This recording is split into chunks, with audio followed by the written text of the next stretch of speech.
اعوذ باللہ من الشیطان الرجیم بسم اللہ الرحمن الرحیم فلا اقسم بالشفق واللیل وما وسق والقمر اذا اتسق لترکبن طبقا عن طبق۔ یہ ہے اصل میں وہ مقام جس کے حوالے سے میں نے آپ کو کہا تھا کہ سورہ مدثر کی ان آیات کو ذہن میں رکھیے۔ کلا والقمر، ایک تو یہ دیکھیے کہ وہاں بھی درمیان میں پھر اثر نو قسمیں آ گئی تھیں، دو تقریباً جو سمجھیے دو صورتیں بن گئیں، شروع میں یا ایھا المدثر سے لے کر اور آیت نمبر 31 تک، اور پھر کلا والقمر واللیل اذا ادبر والصبح اذا اسفر انہا لإحدی الکبر۔ وہی بات یہاں ہے، ایک مضمون پورا ہو چکا۔ فلا اقسم بالشفق، تو نہیں مجھے قسم ہے شام کی سرخی کی، واللیل وما وسق، اور رات کی اور جو چیزیں اس میں سمٹ آتی ہیں، والقمر اذا اتسق، لیکن پھر جب چاند جو ہے رفتہ رفتہ بھرتا ہے اور پورا ہو جاتا ہے، 14ویں کا چاند بن جاتا ہے۔ یہ اصل میں میرے نزدیک واللہ عالم، یہ کسی اور کوئی بات میں نہیں کہہ رہا ہوں، میرے نزدیک یہ دو بڑی اہم خبروں کی نشاندہی ہے جو قرآن میں کی گئی ہے، اور وہاں ہے بھی انہا لإحدی الکبر، بہت بڑی خبر ہے یہ کہ محمد رسول اللہ صلی اللہ علیہ وسلم کا جب خورشید ہدایت طلوع ہوا ہے تو اس وقت صورت کیا تھی؟ 600 سال کی رات تھی جس میں کوئی نبی نہیں آیا تھا، بس چاند کے کچھ اثرات، کچھ روشنی، کچھ تھے نیک لوگ، کچھ جنات میں بھی نیک تھے، لیکن اکثر و بیشتر دنیا کے اوپر جو غلبہ ہو گیا تھا وہ بالکل باطل کا۔ پھر ایک دم خورشید نبوت طلوع ہوا ہے اور روشنی پھیل گئی ہے۔ اب خبر دی ہے اسی خورشید نبوت نے صلی اللہ علیہ وسلم کہ قیامت سے پہلے ایک مرتبہ پھر یہ دین کا غلبہ ہوگا، جیسا آپ کے دست مبارک سے بنفس نفیس جزیرہ نماء عرب پر پورا خورشید اسلام چھا گیا، نظام دین قائم ہو گیا۔ الیوم اکملت لکم دینکم واتممت علیکم نعمتی ورضیت لکم الاسلام دینا، جاء الحق وزہق الباطل ان الباطل کان زہوقا۔ اور اس کے بعد یہ کہ خلفاء ثلاثہ کے زمانے میں، حضرت علی کے زمانے میں کوئی توسیع نہیں ہوئی، حضرت ابوبکر، حضرت عمر، حضرت عثمان، خلفاء ثلاثہ کے زمانے میں توسیع ہوئی۔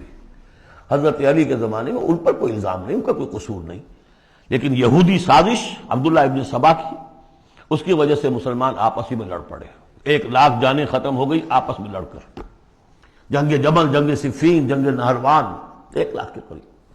تو مومنٹم گاڑی کا ٹوٹ گیا، موشن ٹوٹ گئی۔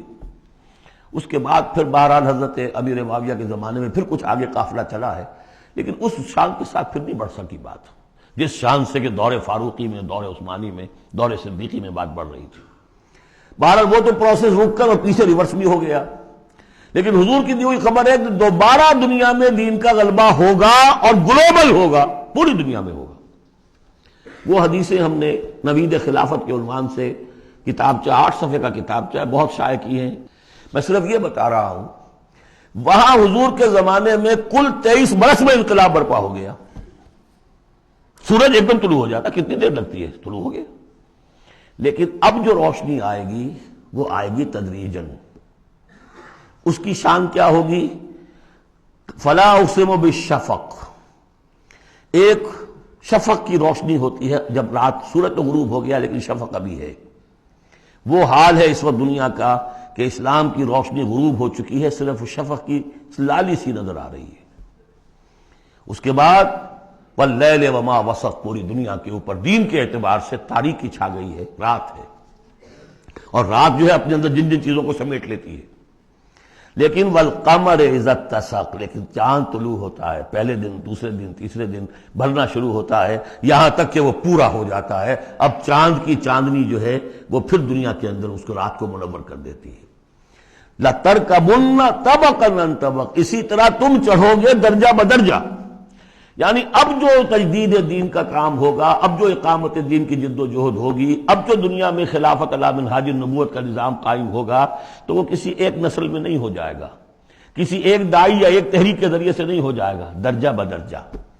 کسی نے ایک کام کر دیا، علامہ اقبال نے ایک فکر کو واضح کر دیا کہ اسلام مذہب نہیں دین ہے، اور جدا ہو دین سیاست سے تو رہ جاتی ہے چنگیزی، یہ ایک وحدت ہے۔ ابوالکلام آزاد اٹھے، انہوں نے قائم کی جماعت حزب اللہ، لیکن یہ کہ کچھ مخالفتوں سے بدل ہو کر جلدی چھٹ چلے گئے، پھر وہ کانگریس میں شامل ہوئے اور انہوں نے پھر جو ہے اپنی پوری زندگی جہاد حریت کی نظر کر دی۔ پھر مولانا مودودی اٹھے، وہ جماعت اسلامی بنائی۔ افسوس کہ پاکستان میں آ کر وہ یہاں کی قومی سیاست کے اندر داخل ہو کر انہوں نے بھی منزل کھوٹی کر لیا۔ وہ قافلہ جو ہے جیسے کہ کہیں کسی دلدل میں پھنس گیا ہے۔ یہ رفتہ رفتہ ہوگا، لیکن انہوں نے ایک ایک قدم بڑھایا ہے، ان سب کی کوششوں سے ایک ایک قدم بات آگے بڑھی ہے۔ لَتَرْكَبُنَّ طَبَقًا عَن طَبَقٍ، لیکن جس طرح چاند رفتہ رفتہ پہلی تاریخ سے لے کر 14ویں رات تک پورا ہو جاتا ہوگا، ہونا ہے، وہ لازماً ہوگا جس کی خبر دی ہے محمد رسول اللہ صلی اللہ علیہ وسلم نے، وَهُوَ الصَّادِقُ الْمَصْدُوقُ، ان کی دی ہوئی خبر میں کوئی جھوٹ نہیں ہو سکتا۔ فَلَا أُقْسِمُ بِالشَّفَقِ وَاللَّيْلِ وَمَا وَسَقَ وَالْقَمَرِ إِذَا اتَّسَقَ لَتَرْكَبُنَّ طَبَقًا عَن طَبَقٍ فَمَا لَهُمْ لَا يُؤْمِنُونَ۔ انہیں کیا ہو گیا ہے، ایمان کیوں نہیں لاتے، کیوں نہیں مانتے؟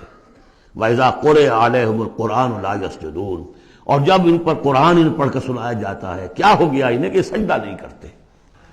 بَلِ الَّذِينَ كَفَرُوا يُكَذِّبُونَ، بجائے ایمان لانے کے یہ کافر جو ہیں یہ تو الٹا اور جھٹلا رہے ہیں۔ یہاں ذرا نوٹ کر دیجئے، یہ لفظ بے شمار مرتبہ آیا ہے، کفر اور تکذیب، کفر اور تکذیب، والذین کفروا بآیاتنا وکذبوا۔ تو کفر اور تکذیب یہ کیا صرف تکرار ہے یا اس کے اندر فرق ہے کچھ؟ کفر کے معنی ہے چھپا دینا، دبا دینا۔ فطرت انسانی میں جو گواہیاں موجود ہیں جو ان کو دبا رہا ہے یہ کفر ہے۔ ان گواہیوں کو ابھارنے کے لیے، ایکٹیویٹ کرنے کے لیے قرآن مجید کی آیات آئی، ان کی تکذیب کر رہا ہے، یہ بہت بڑا جرم ہے۔ یہ دو جرم علیحدہ ہیں۔ اپنی فطرت کے اندر جو گواہیاں مضمر ہیں انہیں چھپانا، دبانا، لیکن پھر جب آیات ربانیہ سامنے آئے ان کو جھٹلا دینا، یہ ڈھٹائی کی حد ہے۔ پھر والذین کفروا وکذبوا بآیاتنا اولئک اصحاب النار هم فیہا خالدون۔ یہ تو جو پہلا چارٹر دیا گیا تھا حضرت آدم کو خلافت عرضی کا چارج سنبھالتے وقت، اب اتر جاؤ یہاں سے، اس جنت سے جاؤ نیچے اور جا کر چارج لو اب زمین کا، اور وہاں کیا ہوگا؟ فَإِمَّا يَأْتِيَنَّكُم مِّنِّي هُدًى فَمَن تَبِعَ هُدَايَ فَلَا خَوْفٌ عَلَيْهِمْ وَلَا هُمْ يَحْزَنُونَ وَالَّذِينَ كَفَرُوا وَكَذَّبُوا بِآيَاتِنَا۔ کفر پہلا جرم اور تکذیب یہ مہا جرم۔ کفر تو اس وجہ سے بھی ہو سکتا ہے کچھ ماحول کے اثرات تھے، آپ ذہول میں رہے، آپ دبے ہوئے تھے، لیکن جب وہ روشنی آ گئی پھر اس کی تکذیب، یہ معلوم ہوا کہ اب یہ جرم جو ہے اپنی آخری حد کو پہنچ گیا۔ بل الذین کفروا یکذبون، یہ کافر جو ہے جھٹلا رہے ہیں۔ واللہ عالم بما یورون، اور اللہ کو معلوم ہے کہ یہ کیا بھرے ہوئے ہیں اپنے ہاں۔ عام طور پر سمجھا ہے کہ جو انسان مال دولت نہیں، اندر ان کے بغض ہے، حسد ہے، تکبر ہے، اس کی وجہ سے یہ تکذیب کر رہے ہیں۔ یہ نہیں کہ یہ حق کو پہچان نہیں پائے ہیں، ان کے اندر جو ہے بغض، حسد اور تکبر بھرا ہوا ہے۔ فبشرہم بعذاب علیم، تو اے نبی ان کو بشارت دے دیجئے دردناک عذاب کی۔ الا الذین آمنوا وعملوا الصالحات لہم اجر غیر ممنون، سوائے ان کے کہ جو لوگ ایمان لائے اور جنہوں نے نیک عمل کیے، ان کے لیے اجر ہے بے انتہا، کبھی ختم نہ ہونے والا، منن، کاٹ دینا۔ اگر کوئی چیز کٹ جائے گی اس کی انتہا ہو گئی، نہیں، یہ کٹ نہیں سکے گا، اس کا سلسلہ جاری رہے گا، مسلسل، غیر ممنون، یہ مسلسل ہے، ختم ہونے والا نہیں۔ صدق اللہ العظیم۔